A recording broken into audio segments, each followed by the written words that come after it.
Hey everybody, what is up and welcome to Rock Gamer, and it's time for my weekly recap where I go over the past week's Guitar Hero Live and Rock Band 4 news. And the Guitar Hero Live right around the corner, we got a lot of Guitar Hero news, but let's get started with the Rock Band 4 news. And this Tuesday we had another set of DLC released. It was the Amazon pre-order songs, so we got Alabama Shakes, Death from Above 1979, Breaking Benjamin, and The Pretty Reckless. I've done a review of all 4 tracks. If you guys want to see my thoughts on those tracks and which ones you should buy, go check that out. I've put an annotation box for you guys to click. Let's go to our next news story of the week.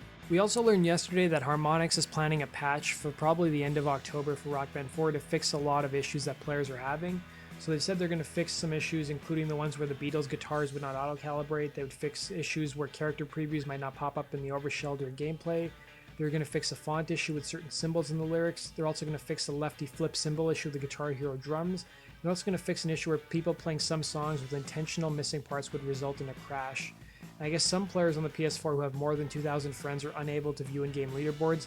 That issue is supposed to be fixed. We're also supposed to have PS4 streaming audio support, as well as 5.1 crowd audio support as well. And then you can also do character stand-ins. So this is a big issue for a lot of players. So people who had custom characters, they couldn't actually have them appear across all game modes. This patch should address that. And there's supposed to be some other issues that are being fixed as well. And also, guys, remember there's an update coming in December, which is going to add more gameplay features as well. Let's go into our next story of the week.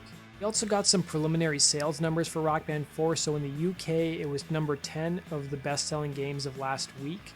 It was just behind NBA 2K16, and just for reference, the Nathan Drake collection is number 2 or 3 in the UK as well. We haven't got any sales figures from the US, but hopefully we see those pretty shortly. We also learned that Alex Rigopolus, who's one of the creative directors of Harmonix, he actually did an interview where he basically admitted that, hey, we know Rock Band 4 is not going to outsell Guitar Hero Live, and we're okay with that. What he did say is that they're really focused at Harmonix at catering to that modest audience that they have for Rock Band 4. They know it's not a big audience, but it's a core audience, and they're just focused on catering to those fans.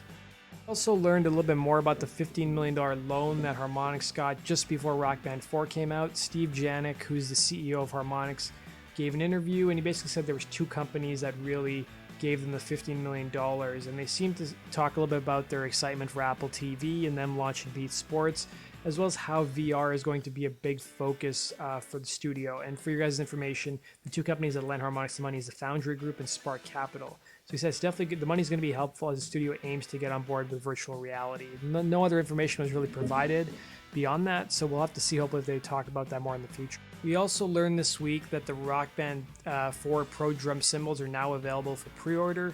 I put a link down to Madcatz's website. I saw on Amazon the release date was December 29th, which I think is just a placeholder date. I think it'll probably come out sooner than that.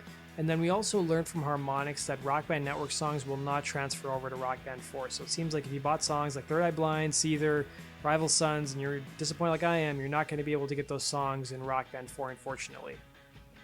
We also learned this week that Harmonix is looking for local playtesters in the Boston area to playtest some of the Rock Band 4 features that they're working on. So if you guys are interested in that, if you live near Boston, I put a link down below where you can sign up to do that. Fortunately, I don't live anywhere near there, so I can't do that. So check that out. Let's go into the Guitar Hero Live news of the week. So in the world of Guitar Hero Live, we learned about the number of songs that will be both on disc and on GHTV. We know on disc there'll be 42 songs, and on GHTV service at launch there'll be about 200 songs. So they'll have about 242 songs to play. We also learned that there'll be a bonus song on disc as well from the Freestyle developer team, and it'll actually feature Jamie Jackson, the dude with the huge beard we've seen in all the interviews for the game, on lead vocals.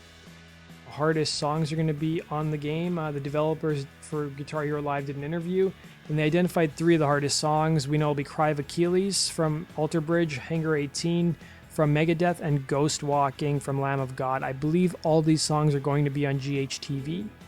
We also noticed on Amazon earlier this week that they were selling a PlayStation 4 bundle with the Nathan Drake collection, as well as Guitar Hero Live for $449.99. No one I know has bought it yet, but it seemed like it would ship immediately, and you may be able to get Guitar Hero Live ahead of time. So I put the link down to that below. Also learned that Activision will be having a contest for Guitar Hero Live where you can actually appear in the Ed Sheeran song Sing, which will be featured on GHTV. I've put the full details down below. Basically, you have to record yourself lip-syncing to the song and then submit it to Activision. So you guys can go check the link out. Basically does it for this week's Rock Band 4 and Guitar Hero Live news. Thanks for watching, guys, and make sure you guys tune in Tuesday morning. I'm going to have a ton of Guitar Hero Live coverage, so stay tuned for that, and make sure you subscribe for the latest Rock Band 4 Guitar Hero Live and Amplitude news. Take care.